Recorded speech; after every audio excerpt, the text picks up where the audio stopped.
Olha, hoje a gente vai mergulhar de cabeça numa das tradições espirituais mais radicais e misteriosas de toda a história: o gnosticismo. É uma jornada que, sério, vai fazer a gente questionar tudo que a gente acha que sabe sobre a nossa realidade. Então, vamos direto ao ponto.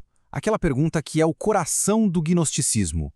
E se este mundo que a gente conhece simplesmente não for real? E se na verdade for uma espécie de prisão? Essa ideia é bem chocante, né? Mas é ela que dá o pontapé inicial para tudo que a gente vai desvendar aqui.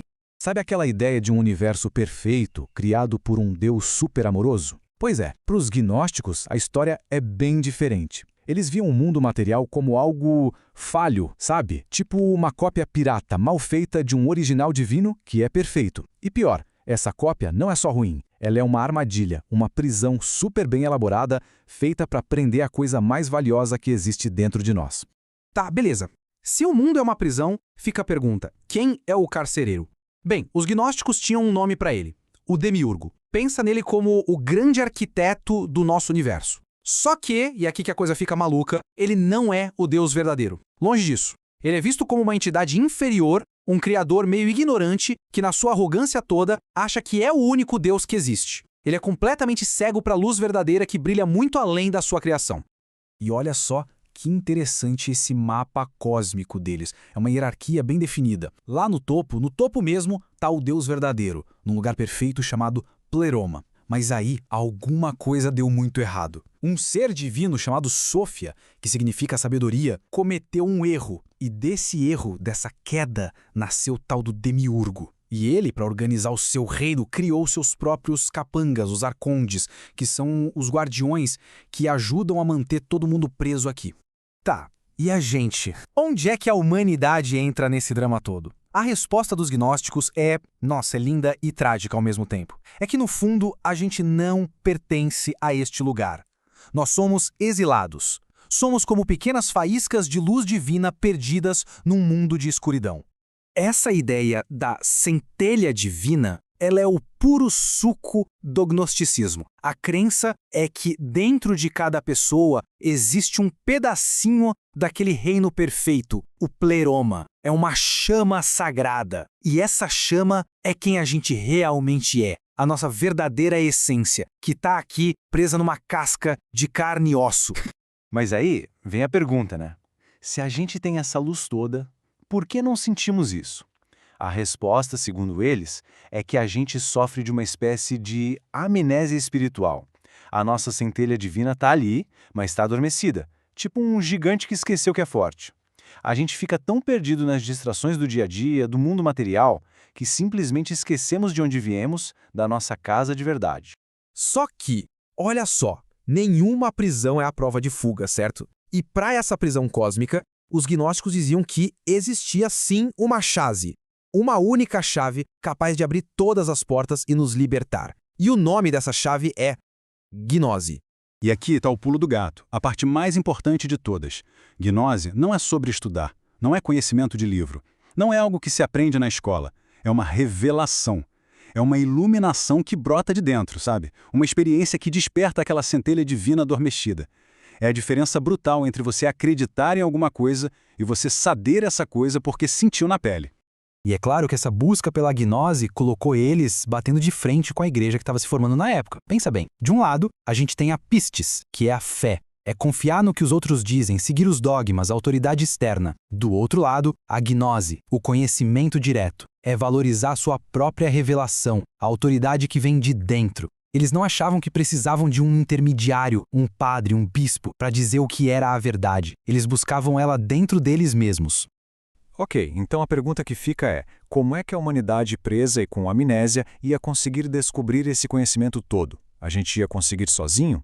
A resposta gnóstica é que não. A ajuda precisou vir de fora, ou melhor, de cima. Ela foi enviada por um mensageiro que veio direto do reino da luz. E aqui, a figura de Cristo ganha uma interpretação completamente diferente. Para os gnósticos, ele não é o Salvador que morre pelos pecados da humanidade. Ele é, antes de tudo, um professor iluminado. A missão dele não foi o sacrifício, foi a revelação. Ele veio trazer a gnose, como se fosse o código de libertação que permite a gente hackear o sistema, essa prisão do demiurgo, e finalmente despertar a nossa alma. E no momento em que a alma é despertada pela gnose, aí, meu amigo, o jogo vira completamente. A partir dali, ela tem o mapa da fuga nas mãos. O objetivo final fica super claro: começar a longa e difícil jornada de volta para casa, de volta ao pleroma. Vamos dar uma olhada nesse caminho, passo a passo. Primeiro, acontece o despertar, ainda aqui na Terra, quando se atinge a gnose. Depois da morte, vem a libertação, quando a alma se livra do corpo físico. Aí começa a fase da transcendência, que é como subir de nível. A alma tem que passar por várias esferas planetárias e cada uma é guardada por um arconte, um daqueles guardiões. A gnose, o conhecimento secreto, funciona como a senha para passar por eles. E no final, depois de passar por todos os chefões, vem a reunião. A alma, finalmente livre, volta para sua origem e se une de novo ao pleroma. É uma história fascinante, não é? Então, por que quase ninguém ouviu falar disso na aula de história? A resposta é bem direta. Porque esse conhecimento foi intencionalmente apagado. Varreram para debaixo do tapete da história. Pensa só, para a igreja cristã que estava se estabelecendo, o gnosticismo não era só uma opinião diferente, era uma ameaça direta à sua existência. E a resposta foi brutal. Os gnósticos foram perseguidos como hereges, seus livros sagrados foram jogados em fogueiras e todo esse conhecimento foi silenciado. Por mais de 1500 anos, a única história que a gente conhecia sobre eles era a versão contada por quem os destruiu. Complicado, né?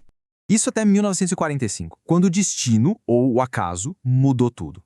Imagina a cena, um agricultor lá no Egito trabalhando e de repente ele encontra um jarro de cerâmica antigo. Ele abre, esperando achar ouro, talvez, mas encontra algo muito, muito mais valioso. Uma biblioteca inteira de textos gnósticos que se pensavam estarem perdidos para sempre.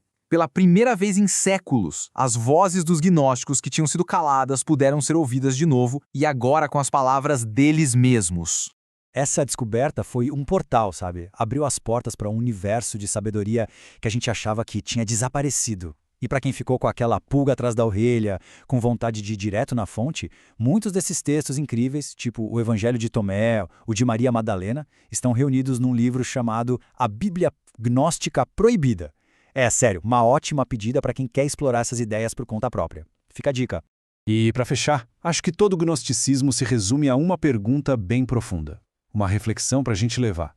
Nós somos um corpo que tem uma alma ou somos uma alma que, por um tempo, apenas habita um corpo? A resposta para isso? Bom, ela pode mudar absolutamente tudo.